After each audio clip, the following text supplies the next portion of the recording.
جاوید صاحب، قرآن مجید میں سورہ بقرہ کی آیہ 184 میں یہ بیان ہوا ہے کہ فمن کان منکم مریضا او علی سفر فعدۃ من ایام اخر وعلی الذین یطیقونہ فدیۃ طعام مسکین. دو باتیں اس میں بتائی گئی ہیں. پہلی یہ کہ آدمی اگر سفر کی حالت میں ہو یا مریض ہو تو وہ روزہ چھوڑ سکتا ہے، اس کو رخصت دی گئی ہے. اس بارے میں سوال یہ ہے کہ کیا اس طرح کی اگر کوئی دوسری مشکل پیش آ جائے، مثال کے طور پر کسی بچے نے امتحان دینا ہے یا کوئی اسی طرح کا دوسرا کوئی ایسا ابتلا ہو گئی ہے، تو کیا اس صورت میں بھی اسے رخصت دی جا سکتی ہے؟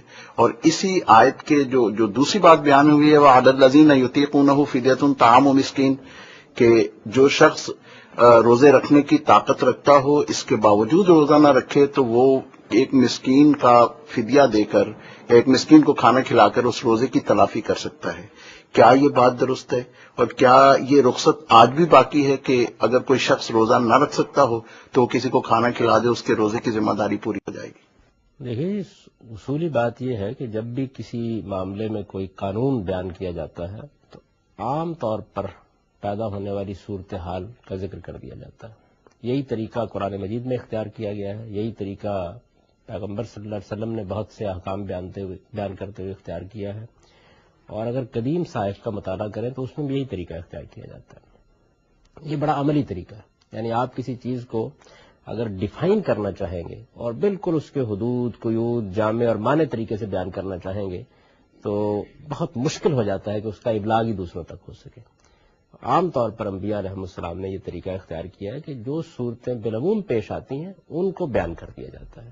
اب ظاہر ہے کہ اس میں پھر یہ غور کیا جاتا ہے کہ یہ صورتیں اگر اللہ تعالیٰ کی رخصت کا باعث بنتی ہیں تو اس سے ملتی جلتی صورتیں کیا ہو سکتی ہیں. تو علمی اور عقلی لحاظ سے ان کا جائزہ لے کر آپ ان صورتوں کو ان سے ملحق کر دیتے ہیں. یہ دین کے تمام معاملات میں طریقہ اختیار کیا جاتا ہے. یعنی جن جن صورتوں میں اللہ تعالیٰ نے کوئی قانون سازی کر دی ہے ان میں جب سوال پیدا ہوگا تو ہم یہ دیکھیں گے کہ اس کا باعث کیا ہے، کیا چیز ہے جس کی وجہ سے یہ رخصت دی گئی ہے. مریض کے ساتھ کیا معاملہ ہو جاتا ہے، سفر میں کیا صورتحال ہو جاتی ہے. وہ صورتحال کسی اور شکل میں اگر پیدا ہو جائے گی تو وہاں بھی اسی طرح حکم کا اطلاق ہو جائے گا.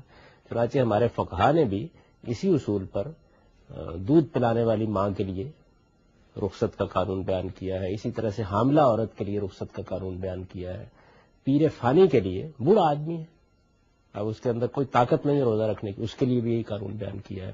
ایسی بہت سی شکلیں اور بھی پیدا ہو سکتی ہیں، تو ان میں ایک فقیہ اجتہاد کر کے وہی رخصت لوگوں کے لیے بیان کر دے گا.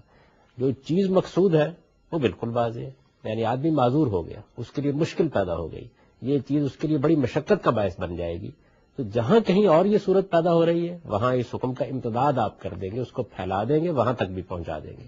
یہ چیز کوئی روزے ہی کے ساتھ خاص نہیں ہے، دین کے تمام احکام میں. دوسرے سوال کا جہاں تک تعلق ہے کہ اللہ تعالیٰ نے یہ فرمایا ہے کہ وہ لوگ جو طاقت رکھتے ہیں، تو میرے نزدیک اس آیت کا مفہوم یہ نہیں ہے، بلکہ اس کا مفہوم یہ ہے کہ جو لوگ ایک مسکین کو کھانا کھلانے کی طاقت رکھتے ہیں، نہ کہ روزہ رکھنے کی طاقت رکھتے ہیں.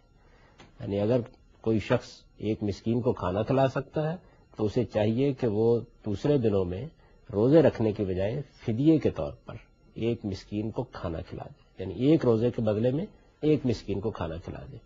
یہ اجازت اللہ تعالیٰ نے ابتدا میں دی تھی.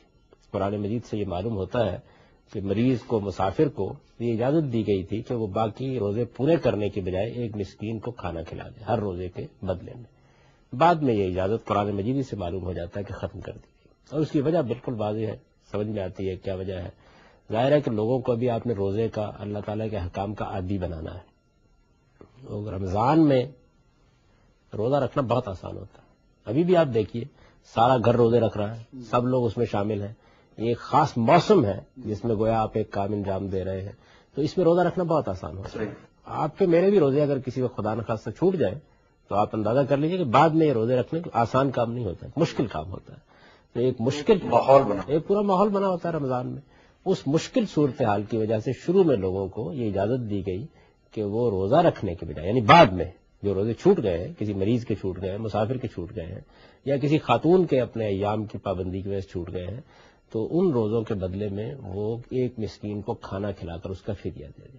یہ اجازت اللہ تعالیٰ نے، جیسے ہی لوگ اس کے عادی ہو گئے، مشقت اٹھانے کے لیے تیار ہو گئے، انہوں نے دین کے احکام کے ساتھ اپنی مناسبت پیدا کر لی، بس اس کے بعد ختم کر دی.